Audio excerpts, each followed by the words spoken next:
It's GenX Voice. This is Trish, and I just wanted to thank you guys for tuning in again, and especially thank you guys for subscribing, liking, commenting. Um, it's really awesome. I hope that you guys find this as valuable as I do.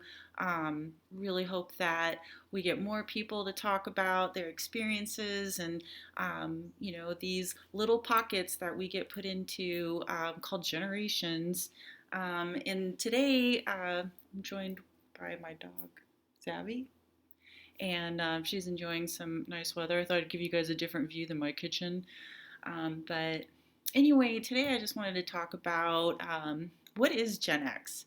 And I thought it'd be fun to kind of explain. Obviously, these are like pigeonholes that people get put into. Like, you're millennial, so you act like this, and you're a boomer, so you act like that, and you're Gen X, so, well, we really don't know because no one ever asked us. But definitely, I'm going to tell you what my experience growing up in the world has been, and probably some people that were born during that time period might relate, or maybe you had a completely different experience. But what's really interesting is that it seems like there's kind of an argument, or like I don't know, you can find anything on the internet to say one thing and then another thing. So pay attention to that when you're looking at stuff with these. I'm not trying to get political yet, but with the presidential candidacy coming up. But you really want to kind of ask yourself, like, well, what's really true?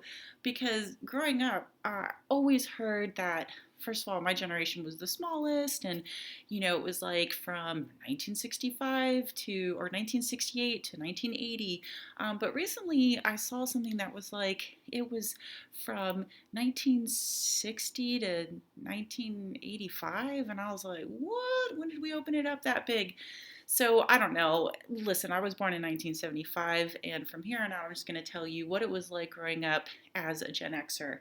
So basically, as a kid, my experiences riding a bike with a basket and streamers and a banana seat that had clouds on it. And skateboarding and busting my head open on the sidewalk because we didn't know what we were doing. We definitely weren't wearing helmets and things like that. And even skateboarding to the arcade was really neat with my uncle. He actually was really good at a game called Dragon's Lair, and I remember stacking up quarters on the video game consoles that were really huge that maybe you've seen in some of these new like neo arcades that are popping up around America, which are so rad, by the way.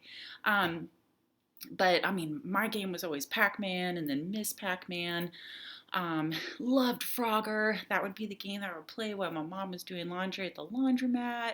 The perks of growing up in poverty is you get to play Frogger while your mom's doing laundry. And eating like Smurfberry Crunch in front of the TV on Saturdays to watch Saturday morning cartoons, and like I loved watching Dungeons and Dragons, and there's a little unicorn named Uni, and so I was obsessed with unicorns, which was really easy to do as a little girl in the 80s because I feel like everything was about Pegasus and Pegasi, I don't know, Pegasuses and unicorns, and we'd go to the fair, and we'd get like these little mirrors that were like painted on with like Lamborghinis or unicorns with rainbows, and Rainbow Bright was really big. Strawberry Shortcake. Loved watching the Muppets. Muppet Babies was even on Saturday morning cartoons, and you always knew it was time to kind of get your life together because if you were anything like me, I mean, I woke up, this is probably why I'm still an early riser to this day, is like I would wake up at like 6 a.m. just to go downstairs or around the corner to watch TV, and then I'd be sitting there for like probably 6 hours until some kind of like, I don't know, educational program would pop up. But speaking of educational programming, man, I grew up loving PBS. Mr. Rogers and The Electric Company and Sesame Street, and then the yoga lady. Lilas. Oh, she was amazing, and I thought it was so cool later in my adult life when I was really far into yoga, probably about 10 years. I went to a yoga studio and they were actually doing a Lila's yoga teacher training at the yoga teacher training school I went to. And I don't know, it was really neat to see that kind of loop. But anyway, I loved that stuff. I loved Bob Ross. I loved, anything that had to do with like PBS. So Nova and like, I don't know, space things. So that brings me to Star Trek Next Generation and Star Wars and anything that had to do with the universe and planets. Oh my gosh, I was obsessed with Saturn. And boy, did that mean that being a college student in the 90s, we were obsessed with astrology and star mapping and there was a lot of neat stuff. I remember seeing what a Sagittarius was on a poster in my college town in this really cool shop and thinking, oh my gosh, this is me to a T. I'm optimistic, I'm adventurous, which brings me to I think Gen X is one of the first generations who, because we were playing video games and playing with computers and doing all this stuff, like in television, that was the freaking jam. Frog Bog, anybody out there ever heard of that? Because you rock if you have.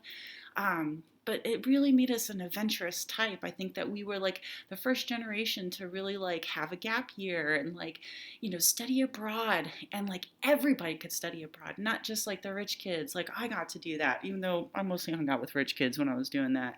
Um, and also too, we were the first generation, I think, that really had portable music, breakdancing and ghetto blasters and tape to tape decks where we could like make a mixtape, which is really what that comes from, is having those side by side tapes. And Casey Kasem top 40, press and pause on your radio to make music. And so music really became a big epicenter of our lives. I feel like the rave scene was really like an echo of like the 60s. I remember I was really into the Grateful Dead and Bob Marley and had dreadlocks, and then I went to a rave and I was like, wow, this is like disco.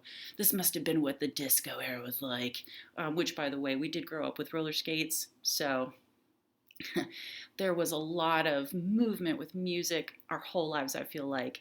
And then it was like, we all went to college. We all had, like I had said before in my other video about college debt, I think we're the first generation that was really pushed to go to college to make something of ourselves. And um, but we also, I think we're the first generation to kind of be told like you can be whatever you want to be, and maybe that doesn't include having a family, or maybe it does. But I know that my generation is split with kids, with people who had kids in like very young, but also people who waited until their mid to late 30s to have kids. So it'll be really interesting to see how Gen X kids grow up, because some of them are 20 and getting their master's degrees, and some of them are, like 6, 2, a year old. Or maybe there's still some Gen Xers out there who still haven't had kids. Gosh, I don't know. It's just really neat. We've had the internet, social media. I got into social media in 2001 when I lived in New York City, called Friendster.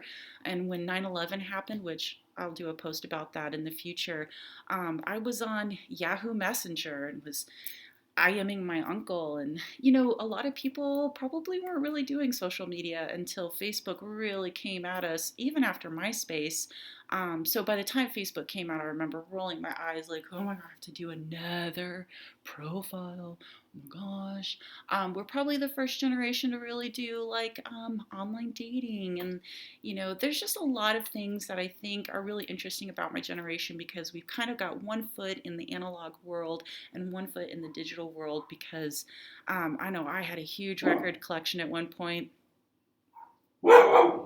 Sorry about that. But but I also loved the iPod when that came out. Like, and I love Spotify. I love the fact that like I can basically just think of anything and type it out, and it's on the internet, like already there. Like I want to know how to make vegan pancakes. Boom, in 20 seconds it's up. So anyway, I don't know. I think it'll be really interesting to see how my generation ages, because I think that my generation is the first generation to I mean, we feel old, don't get me wrong, but I think that we're also different in that we really do feel like knowing what's going on. We do like being on top of stuff. I'll have to delete that one. Anyway, I'm a little bit. I don't know. I just thought that would be really neat to share with you guys what I kind of think Gen X is. I'd love to hear in the comments what you guys think when you think of Gen X. And also, what do you think of when you think of what people call your generation?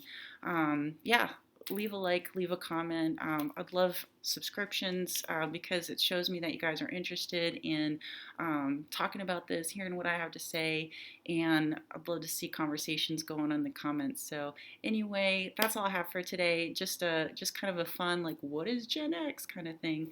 Have a great day. Bye.